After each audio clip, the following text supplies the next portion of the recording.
fast-growing ESG topic in boardrooms and C-suites is ESG traceability, achieving transparency into the complete supply chain of goods and services.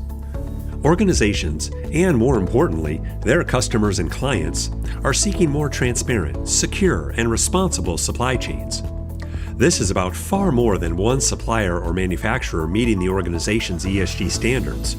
It's about understanding the origin and path of all goods and materials across increasingly complex and global supply chains. This is Kevin Donahue, Senior Director with Protiviti, welcoming you to a new edition of Board Perspectives. For this episode, I had the pleasure of speaking with Doug Johnson-Poensgen and Debjani Mallick about ESG traceability. They share their guidance for directors and C-suite leaders on how to navigate this often complex challenge. Doug is founder and CEO of Circulor, which provides a leading solution to industrial, complex supply chain traceability based on AI and blockchain technology. Doug has 25 years of international experience as an executive and non-executive director, operating in the financial services, IT, and management consultancy sectors. Debjani is a senior manager within the ESG and supply chain practice areas of Protiviti's business performance improvement practice. Her primary focus is to develop the firm's sustainable operations business solution. Debjani has 10 years of engineering and business experience helping organizations to meet their operational and sustainability goals. Debjani, thanks for joining me today. Thanks for having me, Kevin. And Doug, it is great to speak with you as well. Yeah, thank you. And I really appreciate the opportunity to talk with you today. So, Doug, let me ask you our first question. The world has changed rapidly, even since the start of this year, 2022. Businesses and their boards are facing unprecedented demands, from rising inflation to ongoing challenges to find qualified talent. How do all these global issues such as war, recession, climate change, aftershocks of the pandemic, and others impact thinking around ESG commitments and goals today? Yes, that's quite a question. I suspect, and we're obviously recording this now in sort of the latter half of the year. I don't think any of us would have imagined it would have been quite as eventful as it has been so far. But I mean, the challenge for organizations is recognizing that sustainability, for example, is increasingly perceived to be a driver of good business, quite apart from the fact that ESG performance is increasingly affecting cost of capital, cost of debt, cost of equity for organizations. The financial industry cares. Obviously, there is enormous variability in the quality of ESG data, which is why regulators are looking at starting to define what it is that should be reported in order that one can start to compare claims across organizations. The SEC has obviously picked up on this theme as well. And then more broadly, beyond ESG, you have the challenge of corporations both in Europe and the US starting to be made responsible for what goes on within their supply chains, whether that is rules of origin because of sanctions or because of things like tax credits coming in through the Inflation Reduction Act in the US, or the German and Swiss and Norwegian supply chain laws. Increasingly, organizations need to understand what it is that they are inheriting, whether that is inherited Scope 3 emissions, very relevant to things like the auto industry, where 80% of the total emissions of manufacturing EV come from the supply chain. And of course, nobody wants to see things like child labor within their supply chain. But most folks understanding what happens in their supply chains beyond tier one is pretty hazy. That's great, Doug. Thank you. Debjani, let me ask you a bit about this issue of supply chain traceability. What is this exactly, and why is it becoming a hot topic, particularly at the board level? Supply chain traceability is a shift in mentality around how we look at our organizational boundaries and where our responsibility starts and ends for the goods and services that we offer to the market. This has become elevated as a strategy consideration for several reasons. There's certainly a growing market demand for more transparent, secure, and responsible industrial supply chains. Consumers and investors are demanding ethical and socially responsible sourcing. And life cycle management for the goods and services that consumers are purchasing are a major consideration, as well as the companies that they would like to support. Some of this shift in mindset is also driven by the regulatory landscape. ESG reporting requirements are only becoming more stringent. Supply chain traceability initiatives establish a foundation of data availability and transparency that enables an organization to accurately report its environmental footprint, social impact, and compliance with laws and regulations.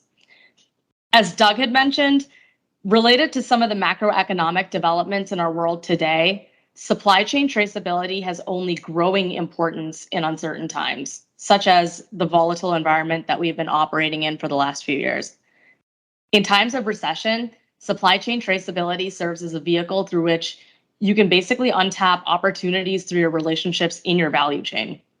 You can uncover opportunities for greater efficiency, reducing costs, logistics and transportation being just one example of where this has relevance. So holistically, organizations are having an increasing awareness of the scope of impact that they have on our planet, and supply chain traceability enables them to ultimately collect the data that they need to effectively manage this impact and to be fully accountable for those outcomes. Super. And so, Doug, let me follow up with that, with this question for you. In your experience, what are the most notable business outcomes and impacts resulting from implementing supplier traceability initiatives, the ones that Debjani just described, within an organization? Yeah, so two broad themes. One is about reducing risk, and that's around greater transparency, supply chain resilience. And the second theme is around predominantly evidencing ESG performance to improve, for example, sustainability. And I just want to unpack that a little bit. And if you look at the C-suite, as I talk, I'm going to talk a little bit about the CEO and the board, chief procurement officer, chief supply chain officer, CFO, and then general counsel, and they all have slightly different perspectives. So if you're the CEO, you're clearly interested in the reputation of the organization. You're clearly interested in how sustainability performance, for example, can drive top line growth. And obviously, you do not want to fall behind your basket of competitors in terms of your ESG performance versus others.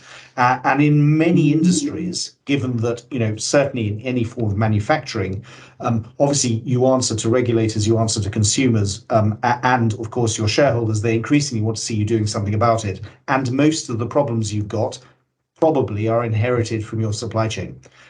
Think, aerospace, automotive, construction, textiles, food, all complex global supply chains, with usually the brand selling to the customer having a fairly limited view of what's going on in the deeper tiers of their supply chain. Yet those are the risks they carry.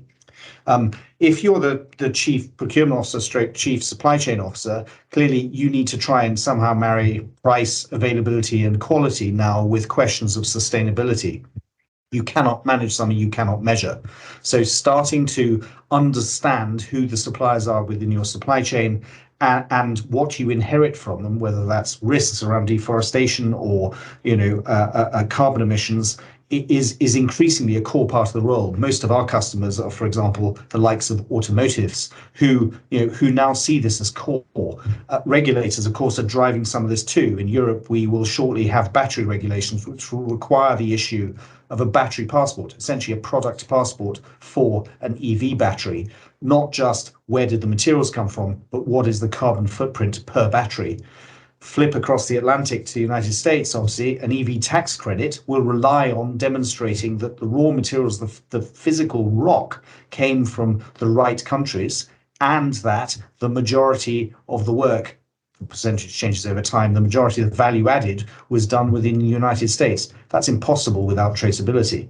And if you're the general counsel, you're clearly interested in managing risks around things like responsible sourcing. The CFO, particularly if she's contemplating a green bond, is now going to be worrying about how to demonstrate that they're actually meeting the commitments that underpin that green bond.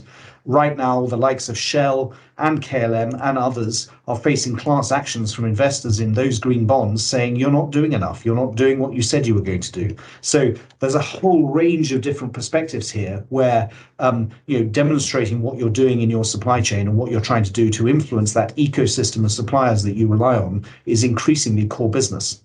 Now, that's today. Look forward 15, 20 years for a second. Over the last 25 years, we've implemented ERP platforms within our organizations to improve efficiency within the processes, not just in our organization, but with our tier one suppliers and then outbound logistics. I think we are in the early stages of digitizing deeper tiers of supply chains. And of course, as we all know, that digitizing processes helps create efficiencies. Think about the horrific inefficiency of post-trade paperwork currently necessary to move stuff around the world, and the amount of time it takes to get paid. Well, that equals a reasonable amount of working capital tied up in this relative inefficiency, which is a significant value creation opportunity for everybody without cost engineering suppliers. I think what we're talking about here with traceability is in fact digitizing business processes between organizations in supply chains, and that creates efficiency opportunities as it becomes more ubiquitous. That is just fascinating, Doug. A quick follow-up, and I guess I know the answer, but I want our audience to hear this. You noted that the brands are carrying this risk of the products that they're selling and what ESG footprints in their supply chain. And I'm guessing that, lack of awareness, just saying, I don't know is not going to hold water with their clients, customers, stakeholders. Yeah, I mean, so Dodd-Frank put in place obviously requirements for reporting around conflict minerals. Conflict minerals, for those that don't know, are gold, tin, tungsten, and tantalum. But the approach that was taken to that was really around trying to cascade questionnaires through suppliers that you buy from in an attempt to understand your risk profile. Perhaps being slightly unkind, but just to paraphrase, if you look at the conflict minerals report that comes from most public companies, it's usually very long and very comprehensive, but you could summarize it at the end by saying, we don't really know. And that was, the spreadsheet and the questionnaire is the old way of doing it. Now, of course, we've started to apply digital technologies like distributed ledgers or blockchain, as some of you may know it, and machine learning to the data about the flow of materials within supply chains, essentially creating, if you like, a digital thread that follows that flow of materials. And so you can actually start to see who touches what where. And so you gain far greater insight into these kind of risks in a way that frankly wasn't previously possible. Amnesty International has had a jolly good go a number of times at large consumer electronics companies and auto manufacturers, for example, the responsible sourcing of cobalt. 60% of the world's cobalt comes from the Democratic Republic of Congo. A reasonable proportion of that is dug up by artisanal miners with concerns around not only funding armed groups, but also child labor and very unsafe working practices. Clearly, nobody wants that in their supply chain, but actually discovering where you're sourcing things from and being confident that it is a responsible source is not a trivial activity. And the Mandrolic approach to doing this, the sort of human effort approach, has been blanket auditing and all manner of standards and certification methods. But none of those achieve more than point-in-time visibility. It's not the same as having, if you like, a live surveillance across your supply chain that follows the physical materials that eventually find their way into your product. Excellent. And that's a perfect segue to my next question for you, Debjani. Transparency.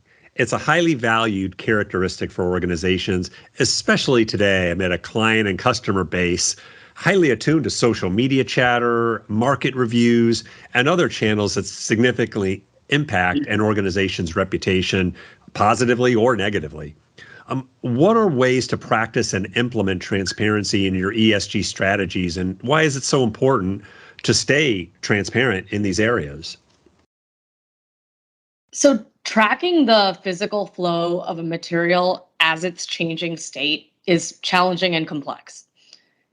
It's really essential that you understand your supply chain. So who are the key players?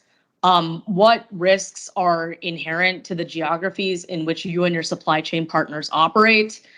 What are the product certifications that are relevant to your manufacturing? It's about understanding what those requirements are and then ensuring that you have a methodology for compliance against those requirements. Additionally, it becomes important to consider what the role of technology is in implementing your strategy.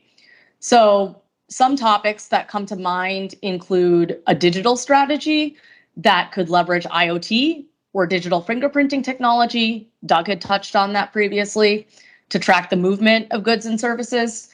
So what information would you be able to make visible to your supply chain partners and customers to really establish that trust and uncover inefficiencies?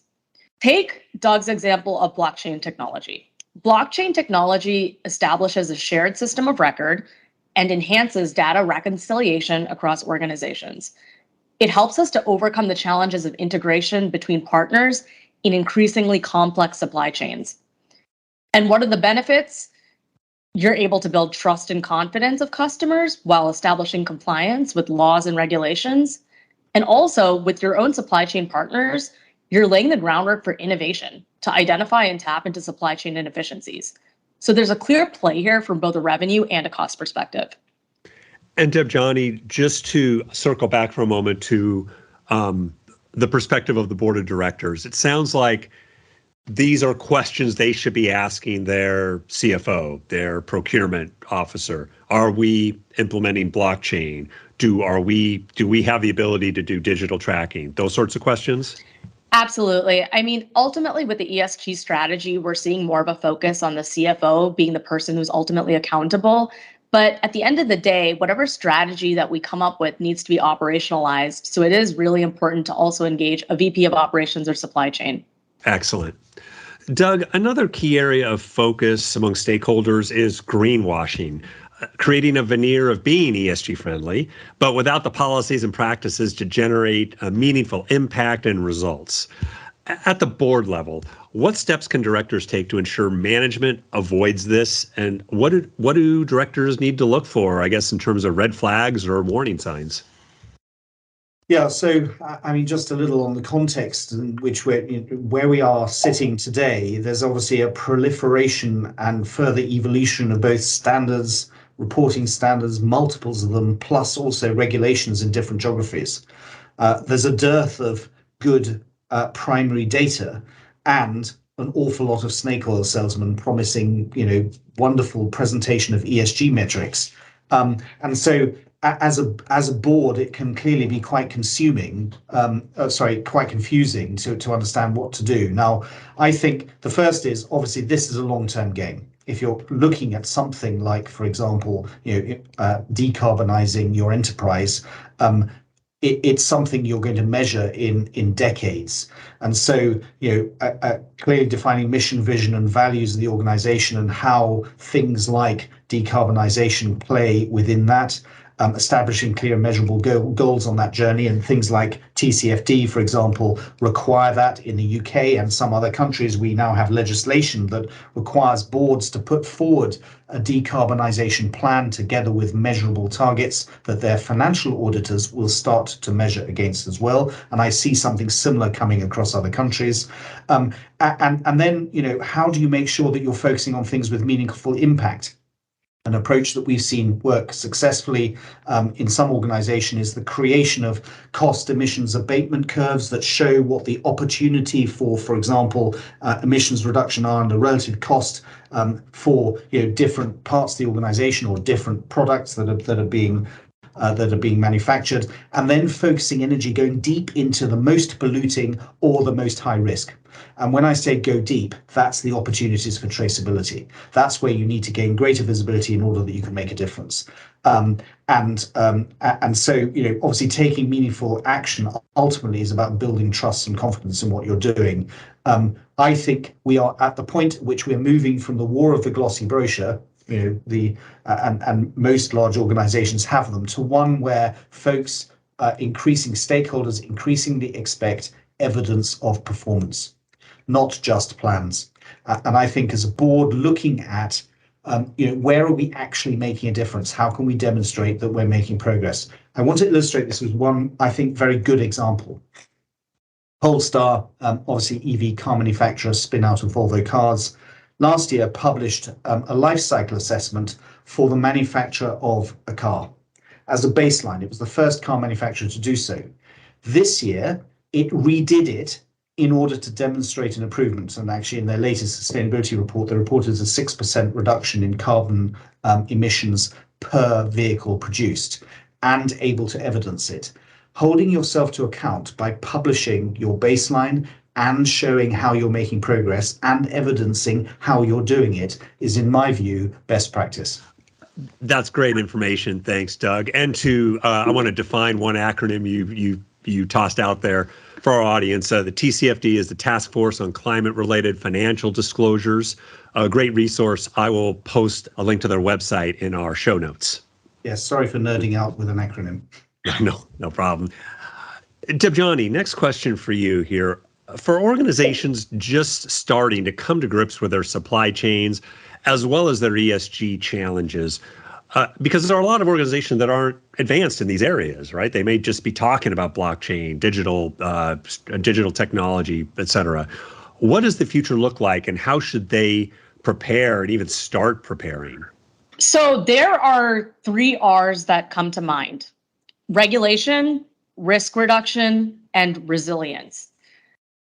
From a regulation perspective, the time to act is now. Global regulations are coming into effect as early as mid-2024.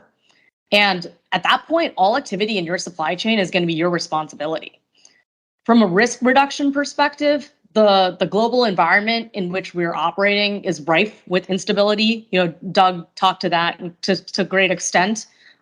Risks to businesses are up. With only more uncertainty on the horizon, establishing a supply chain traceability mindset is going to be critical to protecting your business from reputational damage, legal action, and also supply chain risks.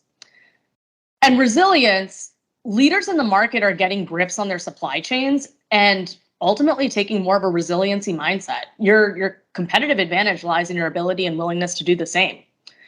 So what you really need to do to put this into action is decide what transparency means for your company.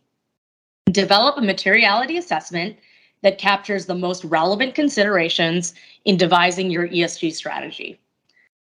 Consider what types of products and services you deliver and what the relevant supply chain risks are. Evaluate your organization's mission, vision, and values and ensure alignment with your strategy. Review the geographies that you operate in. Understand what geographic ESG considerations are relevant. Despite troubling times, ESG strategy development remains a priority at the board level across organizations. And it's only expected to increase in importance from this pattern of once-in-a-generation supply chain disruptions that we have been experiencing. Employees and customers already have and will continue to make decisions about which brands and companies that they support and want to work for based on the ESG values of those organizations. Organizations should really invest the time and effort upfront to define what their ESG and sustainability story is going to be.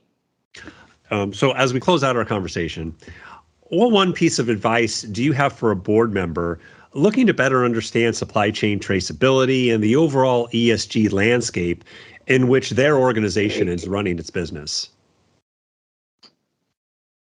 I would say that this is a scenario where success is going to lie in partnership.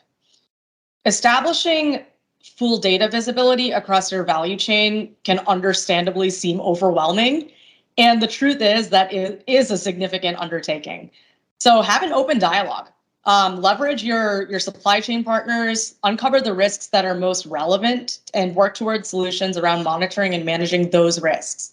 This will only help you to get to your end goal, which is ultimately to establish trust in the way that we do business. I love Debjani's answer. It's a really good point. I think you can't do it all at once. I mean, if you are a complex manufacturer, you might have, 20,000 or more parts going into your products. So the question is, Where are your most significant responsible sourcing risks? Where are your greatest sustainability impacts, your most polluting supply chains? Start there first. My thanks to Doug and Debjani for joining me and sharing their insights on ESG traceability. One of the more notable takeaways? Boards and leaders cannot turn a blind eye toward this concern. Full supply chain visibility and transparency are paramount. For more information on this and other ESG topics, visit Protiviti.com/ESG. And I encourage you to subscribe to our Board Perspectives podcast series wherever you get your podcast content.